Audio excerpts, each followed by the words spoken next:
This is Ag Matters PM from the Iowa Agribusiness Radio Network, brought to you by the Iowa Soybean Association, your daily recap of the information that affects Iowa's farmers, producers, and consumers, right here in the heart of the heartland. With reports from our award-winning broadcast team of Dustin Hoffman, Riley Smith, and Mark Magnuson. Now, from the IARN studios in Des Moines, here's Dustin Hoffman.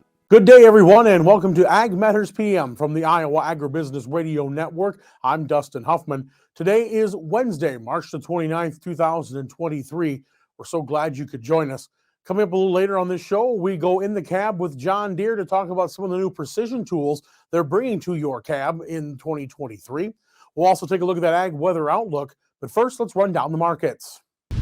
It's time now for the Ag Matters PM Closing Market Summary, your source for market analysis and settlement prices from the day's trade in Chicago, courtesy of the folks at agmarket.net. Well, we're at the end of another trading day, and it's time to talk with Jacob Burks of agmarket.net. And Jacob, what did we see in those grain markets today? It's also a significant spread trading from old crop to new crop here today across most of the markets. We saw, the May July spread widen out a little bit in corn, beans, looking at the wheat slightly as well, and then you start looking out into the July to Dece, May to Dece, that old crop new crop spread widened out 4 to 5 cents at times here in the new crop corn. So it was a unique trading day to say the least.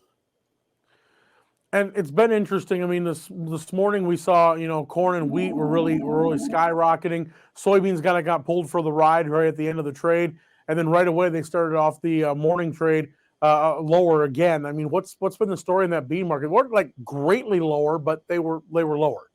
It was hard to catch a bid there for a while. It felt like, and then whenever it happened in a weird spread way. So, honestly, you look at pre-report trades going into the week for major news events.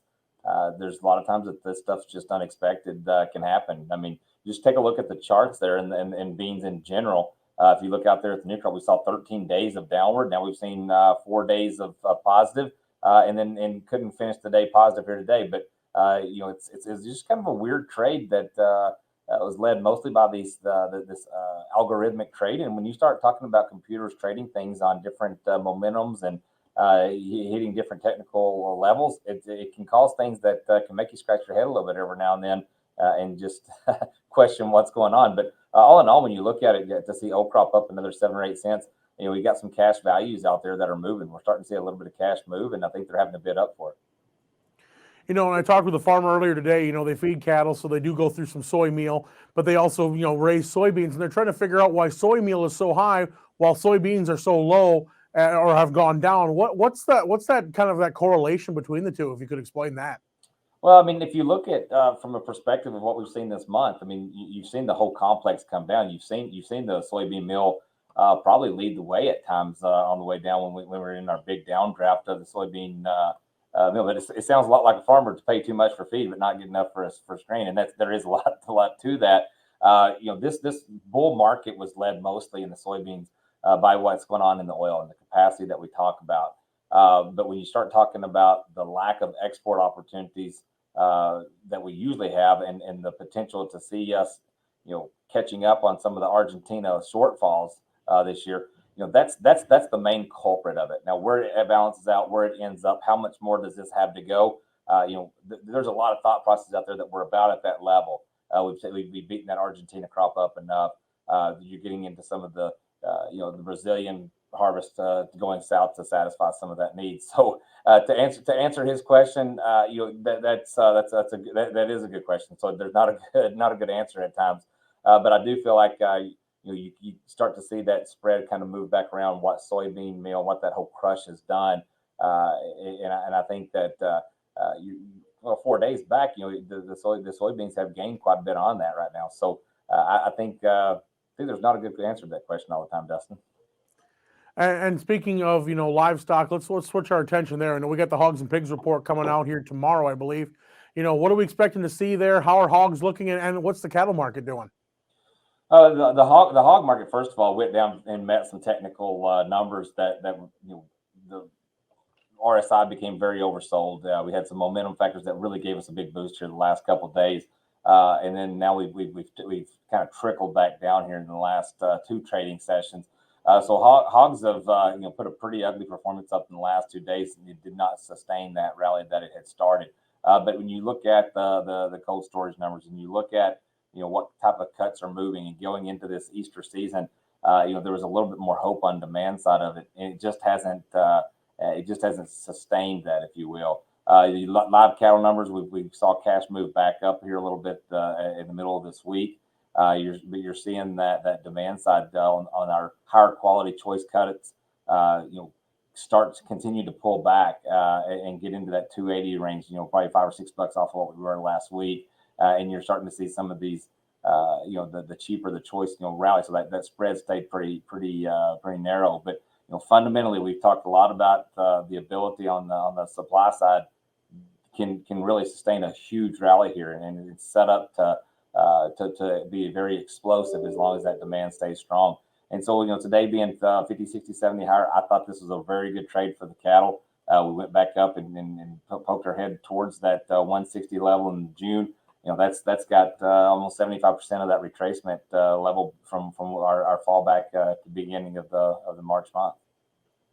All right. Well, Jacob, a lot of great information as always. If folks want to talk with all of you at agmarket.net to get some perspective on what they should be thinking about, how do they get in touch?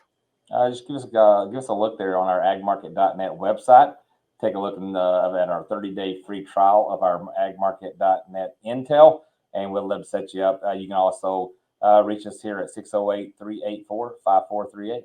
All right, Jacob, thanks so much for the insight, and we'll talk to you again real soon. All right, thanks for having me, Dustin.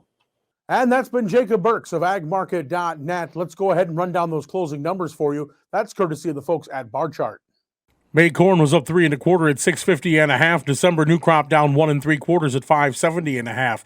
May beans up 9 1/2 at 1477 1/4. November new crop down 1 1/4 at 1302.5. Soy meal up 30 cents at 458.20 per ton. Soy oil up 33 cents at 55.38. Chicago wheat up 4 3/4 at 716 1/4. Minneapolis down 4 1/2 at 879.5. Kansas wheat down 2 1/4 at 857 even. July oats down 4 3/4 at 365.5. April live cattle 87 cents higher at 165.82. April feeders 97 cents higher at 198.20. Lean hogs down 97 cents at 76.77. Pork cutouts down 72 cents at 81.85. And Class 3 milk 2 cents higher at 18.07. And that's been our Ag Market Recap. We're going to take a short break, hear from our sponsor, the Iowa Soybean Association and the Soy Checkoff. And when we come back, we talk with John Deere about new precision ag tools that you can find in your cab. This is Ag Matters PM. Iowa Soybean Association is driven to deliver for Iowa's 40,000 soybean farmers. We're proud to provide objective agronomic research, a helping hand with soil and water stewardship, and timely industry news powered by the Soybean Checkoff. Learn more at iasoybeans.com. This is AMPM from the Iowa Agribusiness Radio Network. I'm Dustin Huffman. Well, as you go throughout all your precision tools that you use throughout the growing season, you know that it all comes down to the interface you have in the cab. Well, John Deere has been upgrading a lot of their precision equipment and decided it was time to rethink what goes on in your cab. I had the chance to talk with Matt Olson of John Deere during Commodity Classic, and he kind of shows us through what it is that they're bringing to the table. All right, we're talking right now with Matt Olson of John Deere here at Commodity Classic 2023. And it seems like you're far away, Matt, but we've got a lot of technology to get to today when it comes to displays, receivers, modems, things like that. So why don't we start over here and we'll talk about what's going on with what you guys are bringing out for this year. Okay, thanks Dustin for the opportunity to talk about what's new from Precision Ag from John Deere. So I'm excited to share that this year we're talking about our brand new Precision Ag system. So when you look at that system, it's comprised of displays, receivers, and modems. So when I look at a system, it's those three things working together. So now let me actually talk about each one of those as individuals, some of the new features that they bring and the new value that they're creating for your viewers. When we look at starting with displays are what our customers really love from John Deere. They're what you interact with to get the outcomes of precision ag on your farm. And so with the future of precision ag growing with automation towards ultimate autonomy, we needed to make sure that we've got the right hardware and this is the right system to get us to the future. When you look at the G5 series of displays, we've got the G5 Plus and the G5 universal displays right here to my left. With the G5 Plus, that's one that's probably going to be of interest to most of your viewers. It brings with it a 12.8-inch screen, bringing 35% more viewable screen space to that. We all know that we like to see more so we can act more, but also a key piece of that is the 1080p high resolution display that display now provides. Power is at the future of automation. And so this display has 3 times more processing power than the Gen 4 predecessor that it replaces. So this is all about creating a new platform through that display. Software is the backbone of this display. Many of the farmers out there are already using AutoTrack and documentation, but they maybe bought a license to section control, or they bought an activation on their integrated Gen 4 display. But on these new G5 series, we've put section control now in base.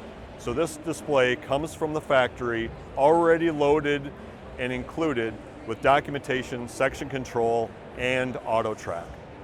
If you want to option up to G5 Advanced, you can get higher levels of automation capabilities, all available on that annual license. The Starfire 7000 is now available in its universal form. So last year at Commodity Classic, we talked about the launch of the new Starfire 7000 integrated receiver. And so like I mentioned, we now have available its universal counterpart, allowing you to be able to take this from machine to machine to really extend the utility of that receiver across your farm.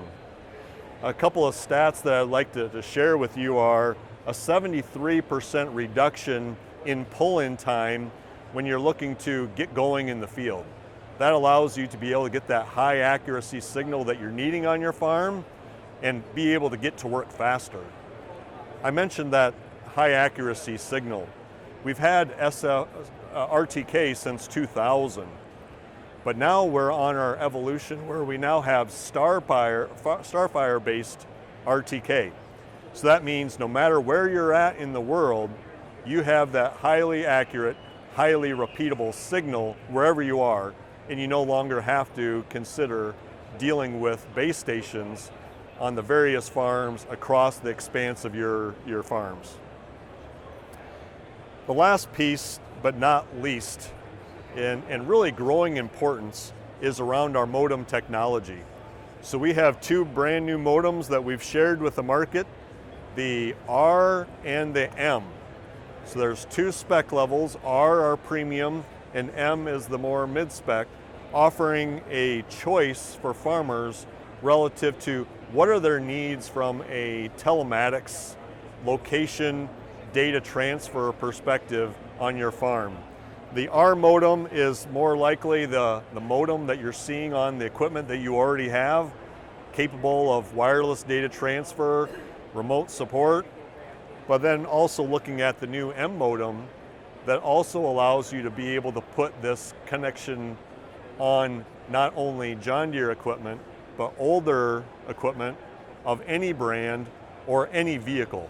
So many customers are looking to say, I want this on my semis, my tenders, implements, whatever, to make sure that I understand where my assets are at any moment in time. So Dustin, this is our brand new Precision Ag system from John Deere, and we'd love to talk to more of you about how it can add value on your farm. So getting into that then, let's say I've got existing equipment, how easy is it to add this and retrofit it to maybe older, not old machines, I'm talking about older machines like a couple years back to make it interface properly? Absolutely. This entire system is designed for retrofit, and that's why we call it a universal display. And the receiver is universal, and then you can even bring those modems into other machines regardless of their make and model. When you look at compatibility, we're able to go back on machines even further back than we could with the Gen 4 family of displays. And so we are committed to providing precision ag technology to farmers to use it on the equipment that they have on their farm, that they're looking to get more value from that. All right, so farmers are looking at this equipment and wanting to see what it's going to take for them to be compatible and get ready to go with these universal pieces of equipment. What's their first steps? To me, I think the success that we've had at John Deere in precision ag is not only the technologies themselves, but the support from your John Deere dealer. And so the farmers that are listening, they're looking at these new technologies, they're considering what's the next step I should take on my farm. The first thing that I would challenge them to do is don't go down that journey alone. Bring in your John Deere dealer. They can understand the needs that you have on your farm, the equipment that you have already, and then they can put you a solution together that meets your needs on your terms and keeps your farm moving forward. All right, well, Matt, thanks so much for the update on what's new, and look forward to hearing more about it here in the future. Hey, thanks, Dustin. That again was Matt Olson of John Deere. Let's go ahead and run down that ag weather outlook. Well, the skies have been sunny, a few clouds here and there, a few chances of flurries up to the north, and that's where things are going to start to get a little wacky. I know Riley had made mention a couple times that it's like old man winter and Mother Nature are having a tug of war. Well, that's what we're going to see for the next 24 hours, courtesy of the National Weather Service. So as I said before, it's definitely a strange forecast here for the next 24 hours. We saw mostly sunny skies, few clouds here and there, as we said, but there were chances of flurries up into our north, and we saw highs today in the low 30s all the way up to the upper 40s. Now tonight, there'll be variably cloudy skies across the state, a chance of kind of a wintry precip mix in the northern and just maybe to the edge of the Des Moines metro area, and we're going to see a low anywhere from the low 20s to the low 30s. And then tomorrow, that wintry mix will start us off in the day where we could see some ice accumulation in some spots, rain and snow mix in others. But then we're going to see temperatures mid-spring-like, as we'll see highs anywhere from the upper 50s to right around 70 degrees. Taking a look at the affiliate weather map for Cherokee, tomorrow there'll be that chance of rain, freezing rain, and snow mixture, but they'll end up with a high of 62 degrees under sunny skies. Shenandoah, partly cloudy and 70. Des Moines may have a few flurries to start the day, and we'll see then partly sunny skies and 64. Waterloo will be mostly cloudy throughout the day, but still reach a high of 58 once that wintry mix tapers off. Albia, mostly cloudy with a chance of some rain and 64.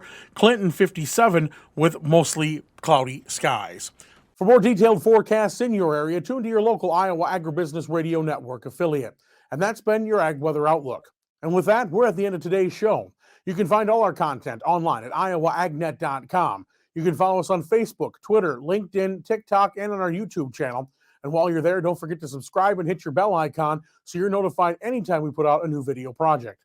Also, don't forget about our free twice daily market podcasts on Google, Amazon, Apple, Spotify, and Podbean. From the IARN studios in Des Moines, I'm Dustin Huffman. For Mark Magnuson and Riley Smith, we thank you for joining us. This has been Ag Matters PM.